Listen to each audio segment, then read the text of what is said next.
being whisked away by Lady Kiba, she'd been treated to meals and entertainment of all kinds. Things she'd never imagined she'd be able to do.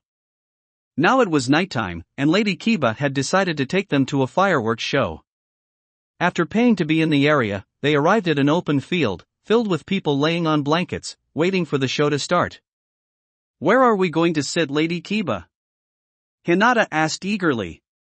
"Sit? Oh, you are funny." Kiba chuckled. She then picked Hinata up in a princess carry, and grew wings from her back, before flying into the night sky. "Ha? Lady Kiba, is this safe?" Hinata asked as she clung to Kiba. "Ah ha ha ha ha. Of course, it is. Do you think I would ever let you come to harm?" Kiba asked with a brilliant smile, which made Hinata blush. Boom!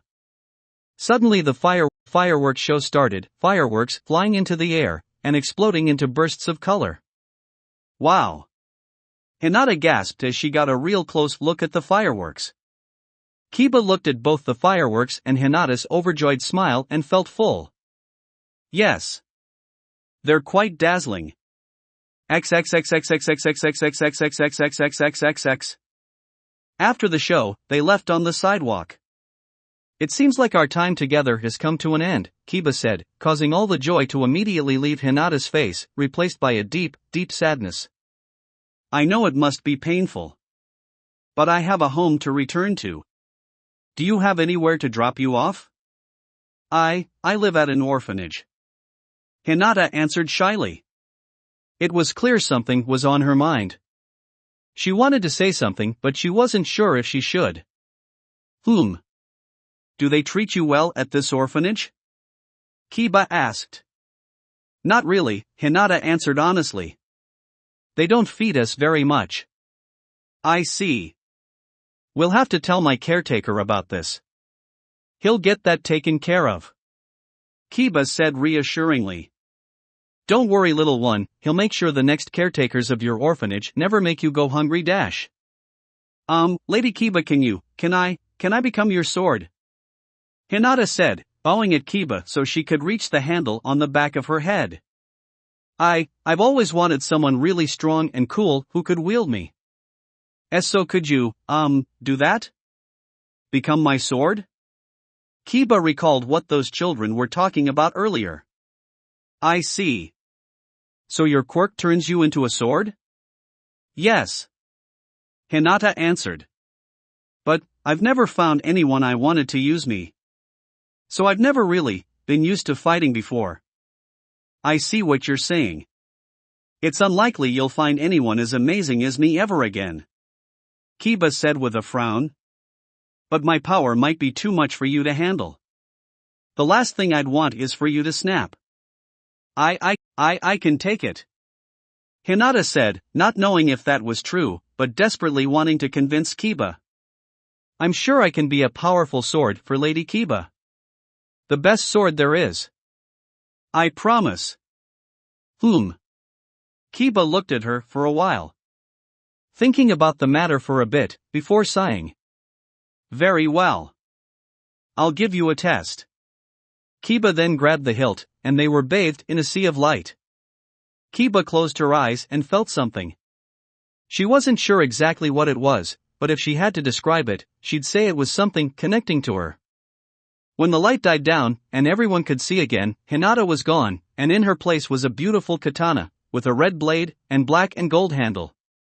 A simple yet elegant design. Oh. Kiba inspected the katana, smiling as she did so. Well, I can't deny your beauty at the very least.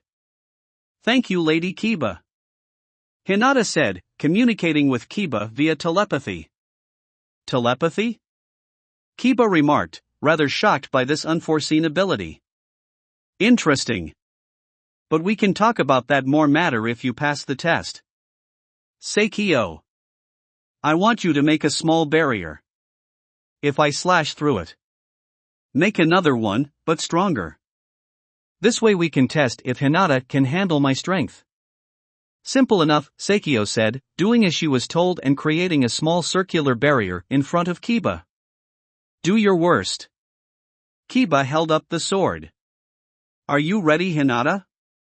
Yes, Lady Kiba. Hinata said, sounding both nervous and determined. Hoping she could withstand Kiba's strength and pass the test. Slice. Kiba immediately cut through the weak barrier, and Seikyo immediately put up a slightly stronger one. Slice. Slice. Slice. Slice. Slice. Slice. Slice. Slice. Slice. With each barrier cut down, Kiba's slices came faster and stronger, cutting the barriers down one by one. Clang! After many weaker barriers, Seikyo made a far stronger one that would give a restrained Kiba some trouble. The sword hit the barrier and cracked it, and with a little bit more effort, she sliced through it. With no damage done to Hinata. Kiba stopped her slashes and inspected Hinata. No damage whatsoever. Impressive. Very well, you passed. Yes. Hinata cheered, sounding absolutely jubilant. Thank you, Lady Kiba. Thank you so much. Kiba smiled. Yes, you're welcome. Now, transform back into your human form. Yes, Lady Kiba. Hinata said. The sword glowed, and in a second, Hinata turned back into her human form. But now she looked different. The handle on the back of her head looked like the one she had when she was Kiba's sword now, and her hair was red. Lastly, her skin turned the same pale shade as Kiba's. Interesting. Perhaps me being your wielder made some kind of connection between us. Kiba mused, before shaking her head. No matter, we can think about that later. For now, you must take an oath, as my servant. Now, kneel. Hinata nodded and kneeled down in front of Kiba. Do you, Hinata, swear to serve I, Lady Kiba, of the Midoriya family, until the end of time itself, with your mind, body, heart, and soul? Kiba asked dramatically. Yes. Hinata said resolutely. I swear, Lady Kiba. Kiba smiled. Then, I welcome you. As my servant and my sword. Hinata, you may stand at my side. Clap clap clap clap. Suri gave the whole thing a round of applause, while Protoman and Seikyo looked unimpressed. Alright, we've hammed it up enough. Can we go home now? Seikyo asked. Very well. Come now. Kiba offered Hinata her hand. Let us show you your new home. Hinata eagerly took her hand, and the group started walking back to the Midoriya Foundation. Lady Kiba? Hinata said. Can I ask you a question?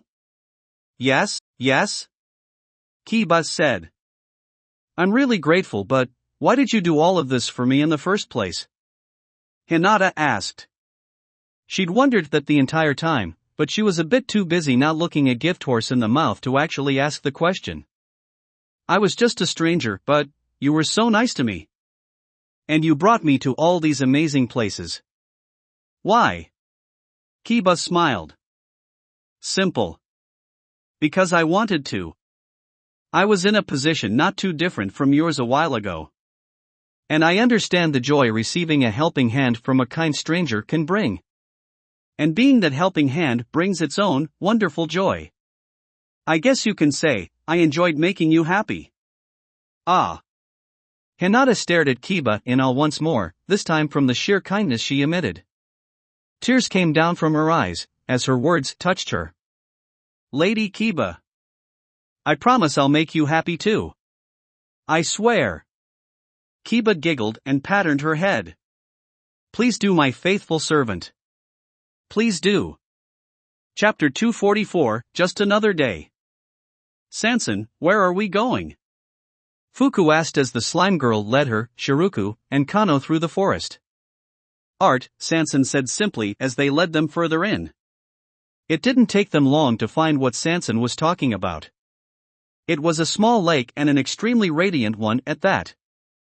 At the bottom of the lake was a floor made of glistening and differently colored crystals, all made to be perfectly smooth by Sansen. Like an underwater rainbow road. In the lake itself swam dozens of colorful fish, of all different kinds of shapes and sizes. Lastly, there was a giant sword-like crystal sprouting out of the center of the lake.